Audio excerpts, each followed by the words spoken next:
Alright, I did a double feature of Indian films last night. I slept on it and deciding now to review them. For the first one, Sue from So. Okay, the Sue and So are actually names and cities. Just FYI.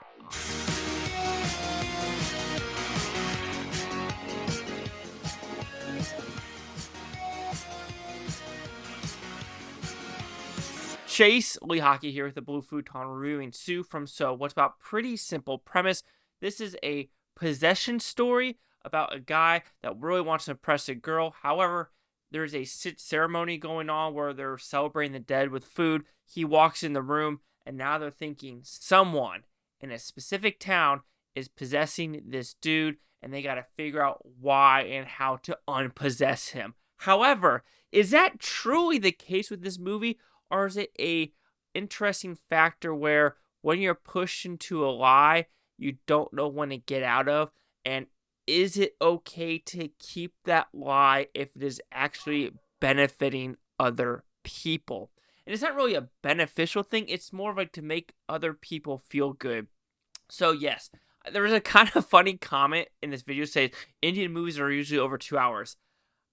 I know that, but does it need to be? Like you could say, was it Kill? That wasn't over 2 hours.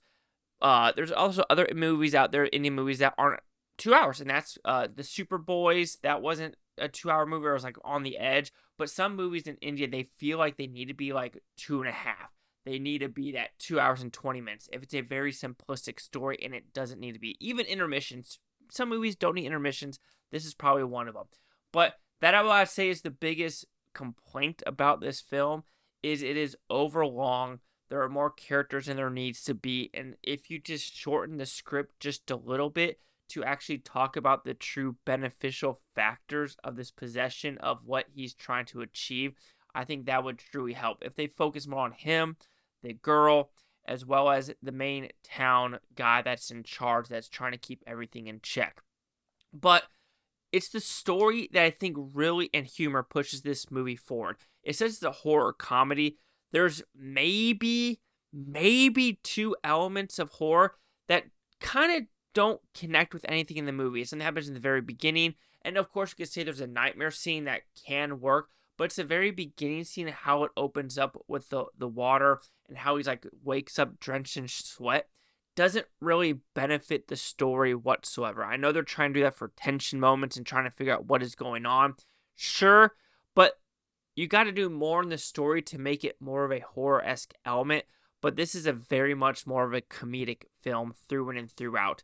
And shenanigans ensues with alcohol. Holy cow. I know alcohol is a huge culture in other countries, and I've seen other Indian films where it's basically like, don't you dare drink alcohol. Don't you dare smoke cigarettes. It will kill you. And so this movie was like, screw those warnings. We're going to smoke. We're going to drink. And we're going to have a fun freaking time. So I just love that about Indian films as well. How what region you're, southern, northern, Bollywood. How each movie has its own specific warning and or censorship, if you want to put it that way. So like I said, those were some of the negatives for me. But going forward is the story itself of the possession, as well as, is it a good thing to be possessed? And if you're not possessed, should you act like you're still possessed if you are, helping someone? So there is a lot of good, angst with this movie when it deals with that element. I think the acting's pretty good overall with what they're trying to say to these people, as well as these town folk, as well as just in general. Because there are some pretty damn funny moments in this movie about the bantering of that. But also, you get the bantering of that, of the, townfolk getting a little bit too scared. And sometimes it does push over the edge of like, okay, at a point, like, is he really that possessed? Like, he's not doing anything realistically like, oh my god, he is completely going to kill the town. So yes, does it go a little bit far-fetched on some scenes? Absolutely. But I'm going to keep pushing it forward. I like the look of the film, how you get other Indian films as well, where you're kind of in the city, you kind of get the shiny, glossy look, if I want to put it that way. But if you're in a old time, like in the 20s or 30s, yeah, you're going to get the older Indian look, or not the, I hate to say like the greatest, but I mean, you don't really see that in other countries. Of course, you see it in America when you look at like downtown LA that's not the greatest, or Detroit, these rundown cities, and a lot of backdrops in these movies in America kind of have that old, southern broken town or northern broken town, or just towns that have been run down. India, you get that as well, but on an extent of like, you appreciate what you got.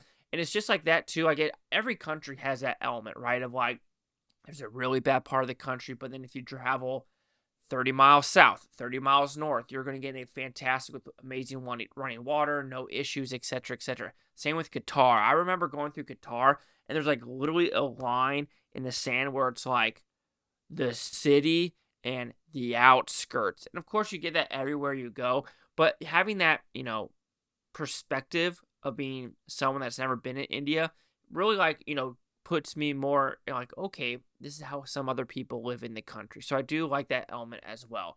But I'll say it again, probably my third time. It is the story itself where it really pushes this over the edge of like, this is a seeable movie for sure. As well as the comedy, of course. The story and comedy can go hand in hand with this, but the length can drag a little bit. Did it need intermission? No. The fight scene at the end was fun. It wasn't anything bombastic. It was kind of quote-unquote realistic compared to other Indian films, because this is more of a contained fight sequence of like, yo, you hit a woman, let's go freaking down. But overall, Sue from So, I think it's a good movie. Has some good comedic elements. There are some moments where I did laugh out loud, where I was like, okay, that's pretty funny. But to me, it's a story where I was like, they brought some heart into this, and I could appreciate that.